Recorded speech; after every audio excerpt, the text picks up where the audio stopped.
میرے بھائیوں، جہاں ہمیں اپنی بچیوں کو عالمہ بنانے کی ضرورت ہے، وہیں پر ہمیں ضرورت ہے مسلمان کی بچی ایک ڈاکٹر بھی ہونی چاہیے، مسلمان کی بچی ایک ماسٹر بھی ہونی چاہیے، پردے کے ساتھ مسلمان کی ایک بچی انجینئر بھی ہونی چاہیے، پروفیسر بھی ہونے چاہیے۔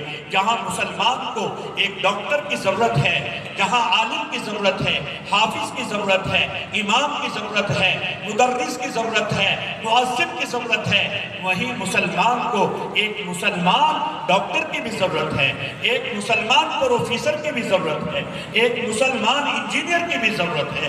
بھائیوں، ہم دینی تعلیم کے لیے بھی محنت کریں اور دنیاوی تعلیم کے لیے بھی اپنے بچوں اور بچیوں کے لیے ہم اپنے مال کی قربانی پیش کریں، اور چند دنوں کے بعد، چند سالوں کے بعد میں اور آپ قبر میں چلے جائیں گے، لیکن یہ دنیا آباد رہے گی۔ اس دنیا میں آپ کا ہمارا نام باقی رہے گا جب ہماری بچیاں پردے کے ساتھ ڈاکٹری کریں گی، جب ہماری بچیاں پردے کے ساتھ دنیاوی تعلیم کو عام کریں گی، دینی تعلیم کو عام کریں گی۔ اللہ تعالی ہم سب کو قبول فرمائے۔ وآخر دعوانا ان الحمدللہ رب العالمین۔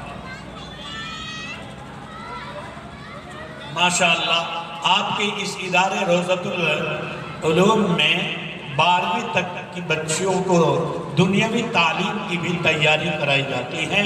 بہت خوشی کی بات ہے۔ اللہ تعالیٰ خوب ترقیات عطا فرمائے۔